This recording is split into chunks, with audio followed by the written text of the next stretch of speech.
साथी नमस्कार। उम्मीद है कि आप बहुत बढ़िया होंगे। हमारे देश में आए दिन एक ऐसी समस्याओं से जूझता रहता है। मैं एडवोकेट मतलूब चंदेल, इस बिंदु पर हम आपसे बात करते हैं। हमारे पास कुछ ऐसे केस आए हुए हैं जिन केसेस की स्थिति ये है कि ये समाज में एक मैसेज के रूप में भी जाना चाहिए। साथियों, जैसा कि हमारे कानून को, भारतीय कानून ये कहता है कि अगर लड़की 18 साल से अधिक की और 21 साल से अधिक का लड़का हो जाए तो वो स्वतंत्र है। आर्टिकल 21 उसको ये कहता है कि स्वतंत्रता के आधार पर उसको अपने जीवन के निर्णय लेने का पूरा अधिकार है। लेकिन कभी कभार हालात इस तरीके के पैदा हो जाते हैं कि उन हालातों में जो हमारे रक्षक होते हैं, जिनके साथ हम उठते बैठते खाते पीते हैं या जिनकी सुरक्षा की जिम्मेदारी होती है हमारी, वही हमारी जान के दुश्मन बन जाते हैं। कानून को ताक पर रख देते हैं और कानून को मजाक बनाने लगते हैं। और शासन प्रशासन पर जब ये शिकायतें जाती हैं तो उदासीनता जो शासन प्रशासन की रहती है, उस उदासीनता के कारण न्याय नहीं मिल पाता है।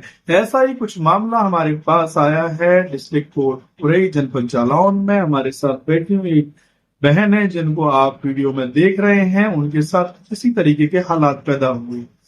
ये बहन 18 साल से अधिक की हैं, बल्कि 19 और 20 साल की इनकी उम्र हुई है और इन्होंने अपनी मर्जी के साथ विवाह करने का निर्णय लिया है। और इन्होंने सजातीय व्यक्ति से, अपनी जाति के, अपने समुदाय के पर्सन से शादी की हुई है। वो भी व्यक्ति की उम्र 21 साल से अधिक है। भारतीय कानूनों का दोनों ने ही सम्मान किया है। अब उम्र पूरी होने के बाद ही ये निर्णय लिया है कि शादी करते हैं। दोनों मुस्लिम धर्म से ताल्लुक रखते हैं, इसलिए उन्होंने बशरम मोहम्मदिया शादी की और निकाह किया। निकाह करने के बाद होता यह है कि लड़की के ये सेल्फ निर्णय को लेकर परिवार वालों में एक तनाव स्थिति पैदा होती है। और तनाव इतना ज्यादा पैदा होता है कि उस तनाव के कारण घर वाले, जो लड़की के घर वाले हैं, वो जान से मारने तक की प्लानिंग बना लेते हैं और धमकी देते हैं कि अगर आप हमको कहीं मिल गए या दिख गए या मुलाकात हुई तो निश्चित रूप से एक दिन पति व पत्नी को, हस्बैंड व वाइफ को जान से मार दिया जाएगा। जानकारी लेने पर, मेरे द्वारा प्रार्थना पत्र लिखने पर और इनके द्वारा प्रार्थना पत्र एसपी और डीएम को देने के बाद ये ज्ञात हुआ है कि जो लड़का है उसके भी पिता नहीं है, माँ है। माँ बेवा है और परिवार बड़े संघर्षों के साथ जीवन यापन करता है। लेकिन कुछ लोगों ने उनकी माँ को बुलाकर 50,000 रुपया जैसी धनराशि की लूट भी की है।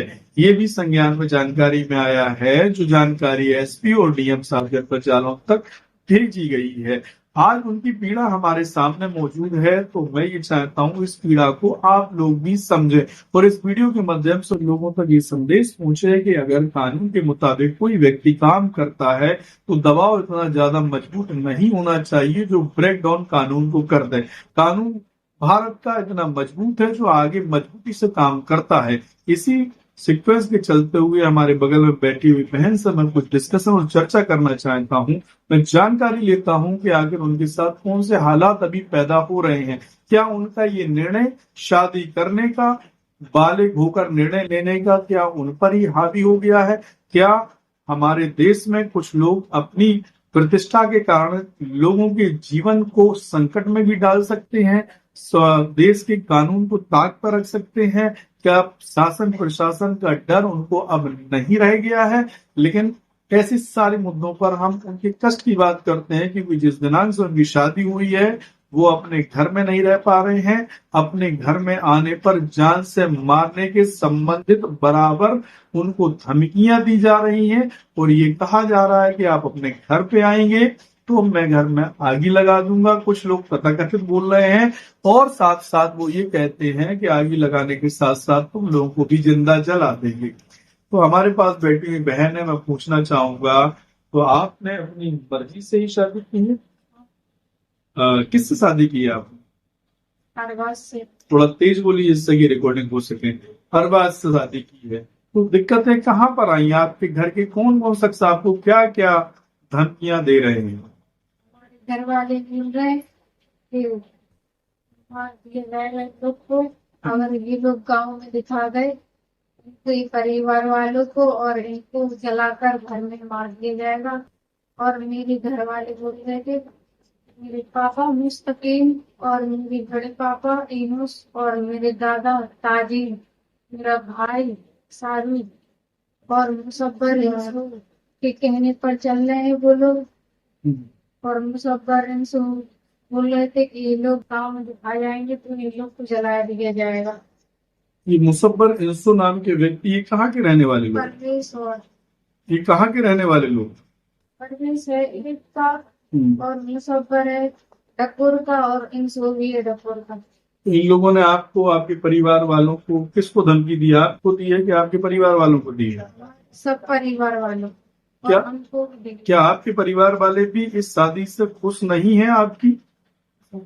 खुश है, परिवार वाले खुश है, पर हमारे परिवार वाले खुश नहीं है। मेरे मायके वाले। मैं आपके परिवार की बात कर रहा हूँ, आपके मायके की बात कर रहा हूँ। जो आपके पिता हैं, आपके भाई हैं, वो लोग खुश नहीं है। वो क्या चाहते हैं? वो कह रहे हैं अगर इधर दिखा जाएंगे तो जान से मार दिया तो जाएगा। आपकी ससुराल भी क्या वहीं पर है, टकोर में ही है?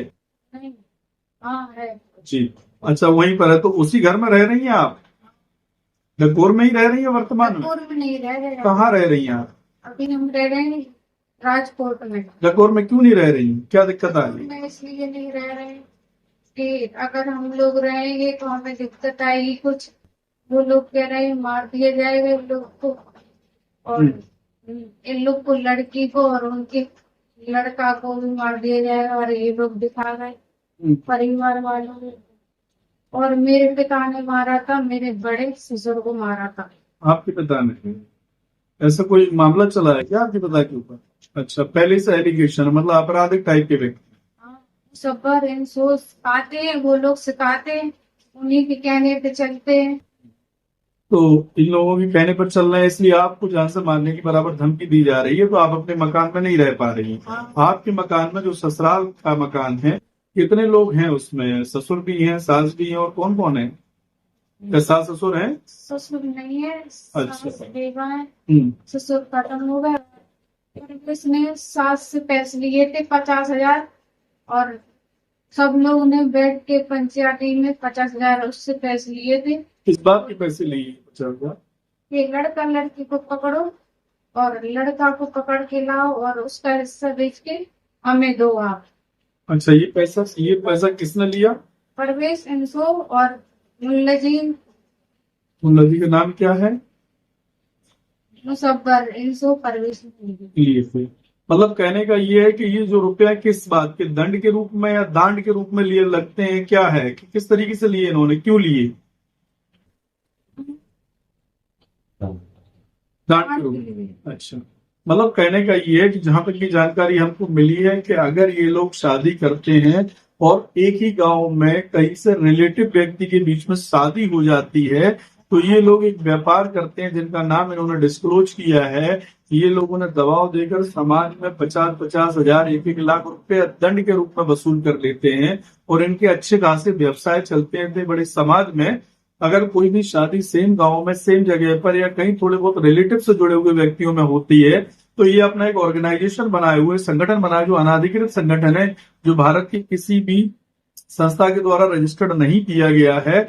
तो कुछ लोग इस तरीके के गोरख धंधे को जन्म दे चुके हैं। और जो छोटे छोटे बच्चे हैं जो शादियां कर लेते हैं या बालिग होने के बाद लव मैरिज कर लेते हैं, तो उनके परिवार पर सामाजिक दृष्टि से इतना ज्यादा दबाव मेंटेन किया जाता है, तो उनसे ये कहा जाता है कि अगर ये जो अपराध आपने किया, ये अपराध खत्म कराना चाहते हो, तो इतनी इतनी धनराशि हम लोगों को दो। तो कुछ जिम्मेदार लोग अपना एक संगठन बना लिए हैं। वो जिम्मेदार स्वघोषित जिम्मेदार बन गए हैं। भारत सरकार के किसी भी रजिस्टर में दर्ज नहीं है, न इसकी सूचना एसपी पर है, डीएम पर है, कहीं पर है। लेकिन इस तरीके के रुपया की लगातार वसूली की जा रही है। ये बहन बेटी हैं, इनके यहाँ इन्होंने जो शादी की हुई है, इनके पति ने जो शादी की हुई है, उस पर दंड लगाया है इन लोगों ने, जिस दंड के आधार पर 50,000 रुपए, शायद एक मोबाइल की भी जिक्र आया है, एक 20,000 रुपए का मोबाइल, अल्टीमेटली मोबाइल और पैसे को मिला के 70,000 रुपया दंड के रूप में वसूल किए जा चुके हैं।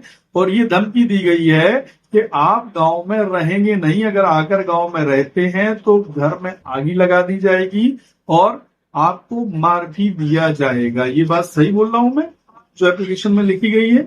ये राइट है ना?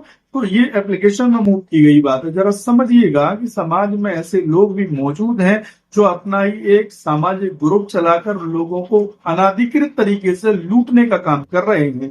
ये एक पहला वाकया नहीं है। इस तरीके के वाकयात बहुत बड़ी तादाद में हो चुके हैं। अगर कैलकुलेशन किया जाए तो दंड के रूप में करोड़ों रुपया वसूल किया जा चुका है। और ये वसूल करने वाले लोग हैं, इनका काम अवैधानिक है, बल्कि इनका वेरिफिकेशन सरकार के द्वारा होना चाहिए कि ये जो रुपया गरीबों से वसूल कर इसका कहां पर ये इस्तेमाल कर रहे हैं। अलावा इसके इस्तेमाल करने के बाद जानकारी मिलती है कि ये लोग गलत काम, जुआ खेलना, शराब पीना, इस तरीके के अपराधों में भी शामिल हैं। हालांकि ये जांच का विषय है और ये पुलिस या प्रशासन जांच करने के बाद, इन्वेस्टिगेट करने के बाद इसकी पूरी जानकारी लेगा। हमारे लोगों ने, लीगल फंड के लोगों ने जाकर जब इसकी विवेचना और इन्वेस्टिगेशन अपने तरीके से किया तो जानकारी ये मिली कि पीड़ितों की संख्या बहुत बड़ी है। लेकिन कई पीड़ित कैमरे के सामने आने से डरे हैं, अपना इंटरव्यू देने से डरे हैं। हमारे पास जो वर्तमान पीड़ित बैठे हुए हैं, ये हमारे पास आए, इनका मैंने केस भी न्यायालय में सबमिट किया है, एप्लीकेशन लगाया है और इस लड़ाई को आगे तक कानूनी तरीके से ले जाने का काम करेंगे। क्योंकि अपराध के खिलाफ, जुर्म के खिलाफ अगर कोई व्यक्ति बोल रहा है तो हमारी जरूरत है कि हम उसका सहयोग करें, शासन प्रशासन उस पर गौर करे। ये हालिया वाकया बहुत दूर का नहीं बल्कि डकोर क्षेत्र का बताया जा रहा है और इसमें शामिल कई ऐसे लोग हैं जो डकोर क्षेत्र नहीं, जनपद जालौन के विभिन्न गांवों से जुड़े हुए लोग हैं। ये अपनी एक बिरादरी के ऑर्गेनाइजेशन पर बनाकर बिरादरी को दबाव में लेकर रुपए की वसूली निरंतर करते चले आ रहे हैं। अगर इनकी व्यक्ति कोई बात नहीं मानता है समाज में तो वो समाज के हिस्से से निकाल देते हैं। उन पर इतना सामाजिक दबाव बनाते हैं कि किसी की शादी में जाना, किसी के फाताओं में जाना, मिट्टी में जाने तक का प्रतिबंध लगा देते हैं। तो समाज में इतना डर का माहौल पैदा हो जाता है कि इनके कारण लोग इनकी बातों में आकर, दबाव में आकर अपनी सामाजिक इज्जत को बचाने के कारण लाखों रुपया का दंड के रूप में इनको देते हैं।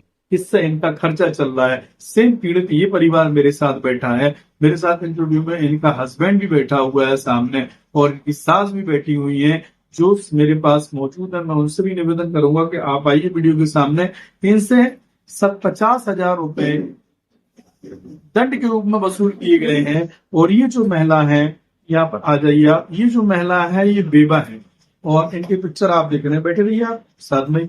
ये जो महिला है ये बेवा है और इनके भी हस्बैंड खत्म हो चुके हैं। इन्होंने मेहनत मजदूरी कर कहीं से भी रुपए देने का काम किया है। तो आप बताएंगे आपने किसको ये रुपए दिए, कितने रुपए दिए थे? 50,000 रुपया मेरा छीना गया है मुसफ्फर, यूसुफ और परदेश में। परदेश ने मेरे से बोला है कि अगर तुम अपना लड़के का जो हिस्सा है तो उसका हिस्सा बेच के मुझे दिया जाओ, अगर नहीं हिस्सा बेच के दोगे तो आपके घर में भैंस गाय जड़ेंगे। और मेरे को धमकी दी है मारने की, जलाने की, घर जला देंगे, बच्चे को मार देंगे और तुमको भी जला देंगे। मेरे शौहर है नहीं है, मैं बेवा हूँ और मेरी सुरक्षा की जाए। मैं बहुत परेशान हूँ, मजदूरी करती हूँ राजकोट में। मेरा घर में मुझे रहने नहीं दे रहे हैं, मुझे भगा दिया गया है घर से। मेरा घर वाले मेरे हैं, मेरे परिवार वाले को परेशान किया जा रहा है। मेरे परिवार वाले को कभी घर में घुस के मार रहे, कभी रास्ते में लग के मार रहे। तो ये मेरे को पुलिस की इजाजत चाहिए, मेरे बच्चे की और मेरी। मैं मजदूरी करती हूँ, मेरे पास कुछ भी है नहीं है और मैं मजदूरी करके अपना पेट भरती हूँ। मेरा सहारा कोई है नहीं है, मेरे बच्चे के अलावा किसी का सहारा है नहीं है। बहुत बढ़िया। ये आप बात सुन रहे हैं, ये वो महिलाएं हैं जिनको पीड़ित किया गया है और इनके बच्चे ने जो विवाह किया है, इन पर 50,000 रुपए जैसी बड़ी रकम इनसे जबरन वसूल कर ली गई है और इनको ये धमकी दी गई है कि आप अपने घर में आकर निवास नहीं करेंगे, अगर घर में निवास करेंगे तो सब परिवार जान से मार दिया जाएगा। इनका ये कहना है कि जो लोग धमकी दे रहे हैं असल में वो इससे पहले कई लोगों के साथ गलत कार्य कर चुके हैं, तो उनके पास एक बड़ा रिकॉर्ड है और इस काम का बड़ा अनुभव भी है। तो इनकी ये प्रॉब्लम है कि इनका घर होने के बावजूद भी ये विगत कई दिनों से घर में नहीं रह पा रहे हैं, बच्चों को लेकर राजकोट या कहीं पर जा रहे हैं। समय इतना ज्यादा परेशान करने वाला है इनको, लेकिन भारत के संविधान पर ये पूर्ण भरोसा रखते हैं, कानून पर रखते हैं, तो इस कारण इन्होंने लड़ाई का रास्ता कानूनी निकाला है, जो वकीलों के साथ खड़े होकर शासन प्रशासन का सहयोग लेकर आगे लड़ाई लड़ने का काम करेंगे। उम्मीद है कि ये वीडियो जाने के बाद काफी लोग इसको शेयर करने वाले हैं, देखने वाले हैं और इनके साथ इंसाफ की लड़ाई में सहयोग करेंगे। शासन प्रशासन भी निश्चित रूप से इसकी जानकारी लेने के बाद एक्शन लेगा और जो भी एज अ वकील होने के नाते मुझसे होगा तो यहाँ से लेके हाई कोर्ट तक जहां मैं प्रैक्टिस करता हूँ डेफिनेटली इनको इंसाफ दिलाने में सहयोग करूंगा। Thank you very much. आप सभी लोगों से उम्मीद है कि इसको शेयर करिए, लाइक करिए और लोगों तक जरूर भेजने का काम करिए। शुक्रिया सर।